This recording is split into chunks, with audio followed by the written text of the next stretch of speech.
Hey, what's up, guys? Your boy Daniel Are. So, if you want to know how to transform your photos from this to this, let's hop into this video.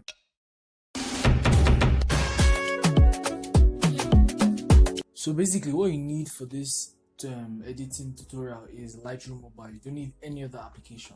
So, go and download that from your App Store or your Play Store, and let's hop into this. What you're going to do is you're going to import your image from your photos to your Lightroom. But if you've already done this, you just hop into Lightroom.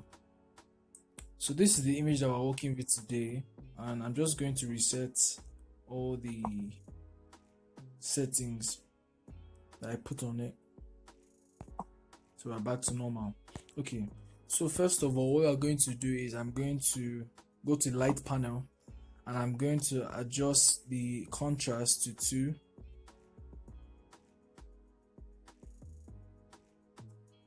All right, I'm going to increase the highlights to reduce the highlights to -24. -24. Come on, 24. Alright, so I'm going to increase the shadows to 49. 49. Alright, I'm going to reduce the whites to -48. Okay, so let's head into the curve panel. So basically what you do in the curve panel is to add extra contrast into your photos. So you can see on this curve panel, you can see that there's a straight line, and the extreme left side, the bottom side, represents the shadows, the top right corner represents the highlight, and the middle part represents the midtones. So what you're going to do is just make an S with this line. That's going to add contrast to your photo. So I'm not going to add too much because my phone already adds contrast to the pictures I take already, so I end up reducing the contrast in the pictures. So what we're going to do is drag the bottom left dot up a little, drag the top right corner down, then just do this. Okay, take this one up a little. Okay,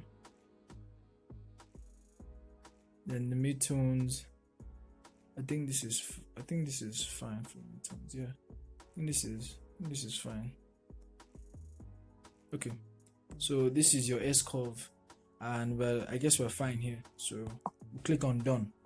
Then we're going to move to the color panel, and we're going to increase our vibrance to 21.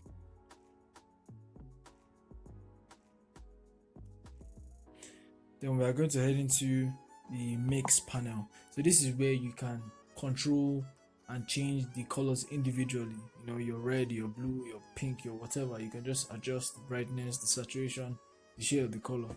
So let's hop into that. So for red, we're going to reduce the saturation, increase saturation to 47. 47.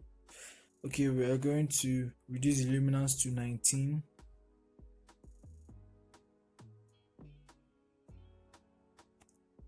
19.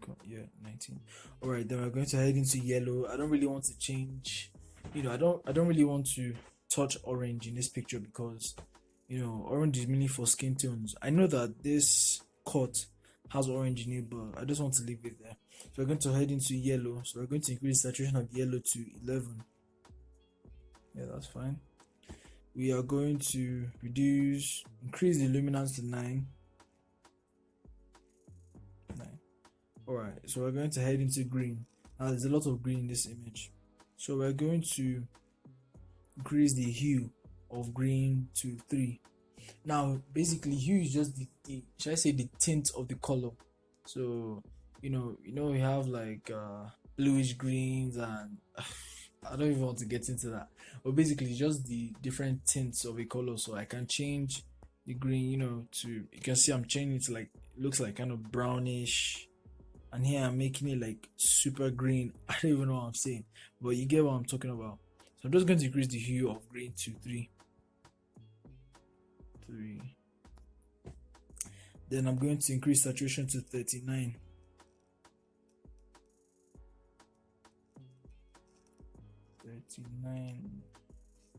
Alright, I'm going to increase the luminance to 25. Basically, your luminance here, it means the brightness or the exposure of the colors, how bright the color is, how bright and how dark it is. So you can bring the luminance down. You can see bringing it down, it makes the greens very dark in this image, and bringing it up, it brightens it up. So I'm just going to take my luminance of green to 25, and that's fine for me. 25.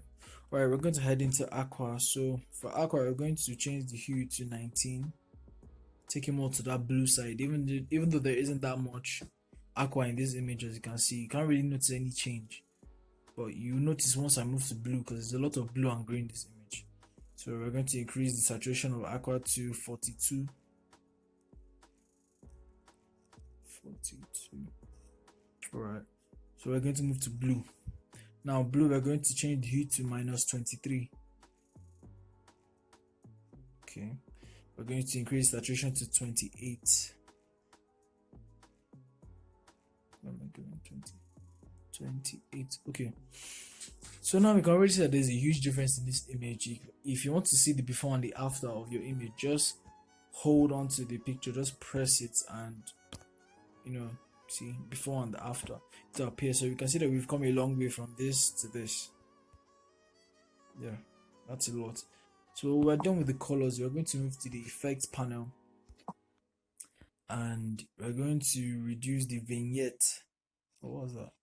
In case you accidentally move any slider, and you didn't want to do that, all you have to do is just double tap on the dot and take it back to 0 instead of dragging back and forth. You might make mistakes and it might take you some time. Just double tap on it and it will go back. For example, I take my texture up to 53, I'll just double tap on the circle and it goes back to 0 without having to drag. So I'm going to go to vignette, and I'm going to reduce my vignette to -10. It's not noticeable. Vignette is like that dark, what should I say? That dark, thing that covers the edges of your picture, like the frame. But this is very subtle. You can see if I take it down, you can see that it really draws attention to the middle of the image and the edges are really dark. But I'm not trying to go that crazy. I'm just going to take mine to -10, so it's hardly noticeable. Alright, so I'm going to move to the detail panel. I'm going to sharpen this image just by 8. Nothing serious.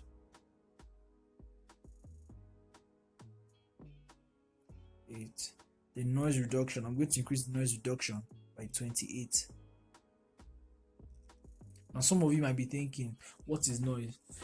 So noise is, have you ever taken a picture and you see like a lot of unpleasant grain in your image? Like, yeah, that is what noise is. Noise is just that unpleasant grain that you find in the images. So if you take a picture and you see that there's a lot of grain in your image, what you can do is just increase the noise reduction to smoothen it out. But if you go too far, your image is going to look like milk, or so it's just going to like look really liquefied or something. I don't know. So you don't have to take it too far. You just take it till it looks like the noise is gone, and that'll be fine. So yeah, I'm done with this image. So you can see the before and the after. We've come a long way. So now, how to make a preset. So a preset is basically like all your settings, or a preset is like you saving all your settings of an edit. So now you can see that this picture is of me in the tennis court. I usually go for training. So if I know that, okay, I'm going to take a lot of pictures in this court, instead of editing the picture over and over again every time I take pictures there, I can just save this picture. I can just save a preset, save this preset, save this picture as a preset. So that next time I take pictures of the court, I can just slap the preset on and then to look, similar or the same. So let me show you how to do that. What you do is that you look at the top right corner of your screen, you see 3 dots, you click on it and you see create preset. So you tap on that. Then you name the preset whatever you want to name it. I'll just name it tennis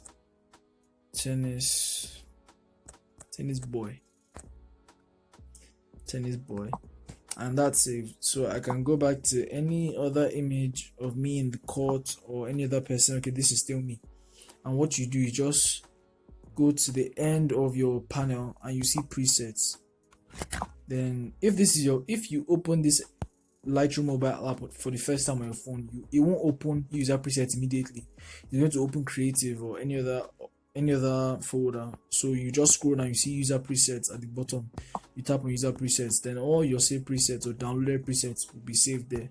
So you can see tennis boy. If I just tap on tennis boy, wow, it looks perfect. I don't have to, stress myself to edit it all over again.